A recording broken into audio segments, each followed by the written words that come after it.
to Tripura Info News Update.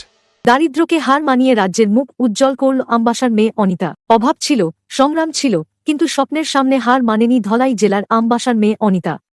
অদম্য ইচ্ছাশক্তি ও কঠোর পরিশ্রমের জোরে এবার সে জাতীয় মঞ্চে রাজ্যের নাম উজ্জ্বল করেছে। গত মার্চ মাসে মধ্যপ্রদেশে অনুষ্ঠিত জুডো প্রতিযোগিতায় ত্রিপুরার প্রতিনিধিত্ব করে ব্রোঞ্জ পদক জিতে এনে গোটা রাজ্যকে গর্বিত করেছে সে। ত্রিপুরা থেকে অংশগ্রহণকারী ১৯ জন প্রতিযোগীর মধ্যে অনিতার এই সাফল্য বিশেষভাবে প্রশংসিত হয়েছে। সীমিত সুযোগ সুবিধা ও দারিদ্র্যের সঙ্গে প্রতিনিয়ত লড়াই করেও সে প্রমাণ করে দিয়েছে, স্বপ্ন পূরণ করতে হলে প্রয়োজন আত্মবিশ্বাস ও কঠোর পরিশ্রম। জানা গেছে, অনিতার পরিবারের সদস্য সংখ্যা ৫ জন। অত্যন্ত দরিদ্র পরিবারে বড় হওয়া অনিতা আমবাসা কোয়ার্টার এলাকায় থেকে পড়াশোনা চালিয়ে যাচ্ছে। তার পিতা গজেন্দ্র ত্রিপুরা বন দপ্তরের একজন অস্থায়ী কর্মী। সংসারের অভাবন্টনের মাঝেও মেয়ের স্বপ্ন পূরণে পরিবার সবসময় তার পাশে থেকেছে। অনিতার এই অসাধারণ সাফল্যে তাকে সংবর্ধনা জানায় ২৮ নং Assam rifles ব্যাটালিয়নের colonel DH. Chauhan. তিনি অনিতাকে ফুলের তোড়া, উত্তরীয় ও আর্থিক সহায়তা প্রদান করে শুভেচ্ছা জানান। পাশাপাশি ভবিষ্যতেও তার পাশে থাকার আশ্বাস দেন।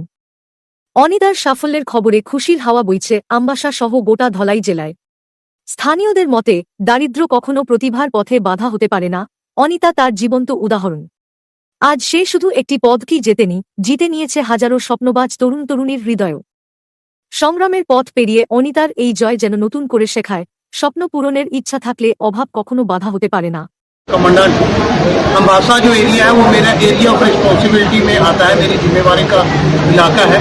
तो जब हमें पता चला अनीता त्रिपुरा ने ये अचीवमेंट किया है तो हमने इनको अप्रोच किया, बिकॉज मेरा एम है बीइंग अ साम राइफल सिटिंग हियर, मेरा फोकस एरिया यूथ, यहाँ का लोकल यूथ भी है, उनको मैं यहाँ पे बुला के ट्रेनिंग देता हूँ। पिछले 1.5 साल से हमने 150 यूथ को army, Agniveer, SSC GD, police की भर्ती में सिलेक्शन करवा दिया है, फ्री ऑफ कॉस्ट ट्रेनिंग देगी। तो जब ये बच्ची का मुझे पता चला तो हमने इनको अप्रोच किया, बिकॉज मैं चाहता हूँ कि इसकी जो स्टोरी है, जो इसकी अचीवमेंट है, वो पूरे त्रिपुरा में सारे यूथ हर घर में ये बताई जाए, क्योंकि कुराश एक गेम है जो कि बहुत कम लोगों को पता है, जो कि एक जूडो की तरह ही है। सो पहले तो मैं इनको बुला के सम्मानित करने का, क्योंकि इनकी मोटिवेशन, इनके पिताजी का जो हौसला है वो बढ़ा रहे, और इनसे बाकी जो पेरेंट्स हैं वो भी ये सीखे कि हम अपने बच्चों को कैसे सपोर्ट कर सकते हैं। और ओवरऑल मैं यहाँ पे हूँ, अभी हमने इनको सम्मानित किया है, बाकी मैंने हर मंथ 2000 रुपीज़ डाइट देने का मैंने बोल दिया है। जब तक हमारी यूनिट यहाँ पे है, अगले 1.5 साल हम इनको हर महीने 2000 रुपये डाइट का दिया करेंगे, ताकि ये अच्छे से अपनी प्रैक्टिस करें और इंडिया को रिप्रेजेंट करें, मेरा ये है। उसके अलावा इसकी और भी कोई ज़रूरत है स्पोर्ट्स से रिलेटेड, किड से रिलेटेड, हम हमेशा यहीं पे हैं और अभी हम इनका ध्यान रखेंगे। Thank you so much. Welcome. আমি এই ইভেন্টটা শুরু করেছিলাম 2024-এ।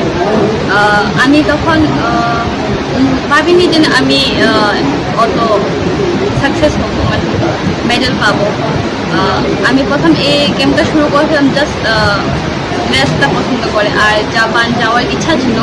তো আমি মনে করেছিলাম যে জুডো শুরু করে যখন আমি মেডেল পাবো, তো তারপরে জাপানে থেকে ডাক আসে, তো সেখানে যাওয়ার জন্য আমার অনেক ইচ্ছা জাপানে। তো সেখানে যাওয়ার জন্য আমি প্র্যাকটিস শুরু করেছিলাম। তারপর আমার খেলা শুরু হয়েছিল, খেলার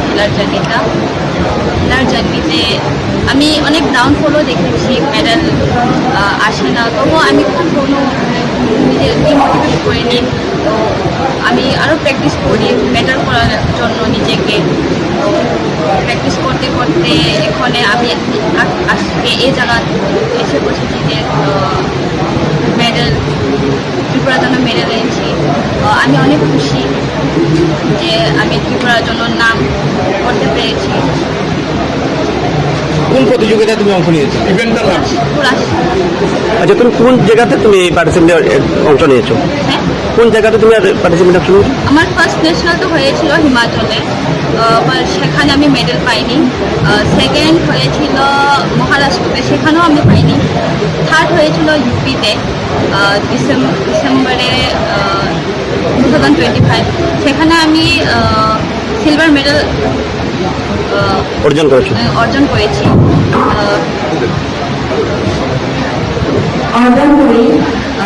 তারপর বাড়িতে এসে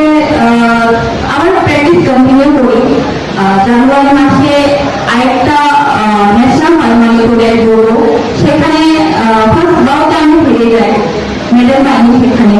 সেখান থেকে এসে যাওয়া থেকে আমার প্র্যাকটিস আমি বন্ধ করিনি। তারপর মার্চ মাসে আর আরেকটা ন্যাশনাল হয় এমপিতে, সেখানে আমি সিনিয়র ন্যাশনাল অংশগ্রহণ করি পুরাস, আর সেখানে আমি ব্রোঞ্জ মেডেল অর্জন করি আর ত্রিপুরা হিস্ট্রি ক্রিয়েট করি। তখন আমিও জানি যে আমি এই সকল আচ্ছা, তুমি কত বছর ধরে এই ইভেন্টে গেলে?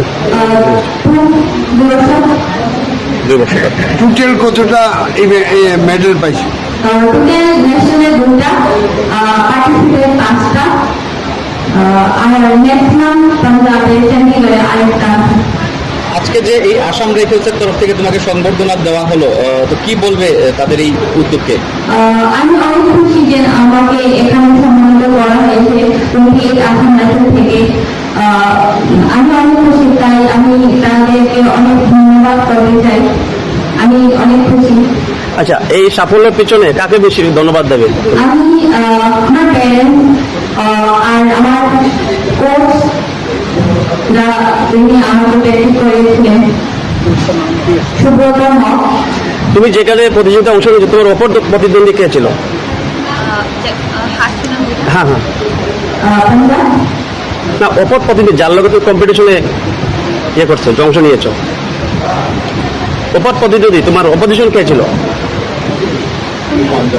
কম্পিটিশনের মধ্যে তুমি আর কার সাথে কম্পিটিশন করেছো প্রথমে? লাস্ট মধ্যপ্রদেশে যেটাতে পাইছে।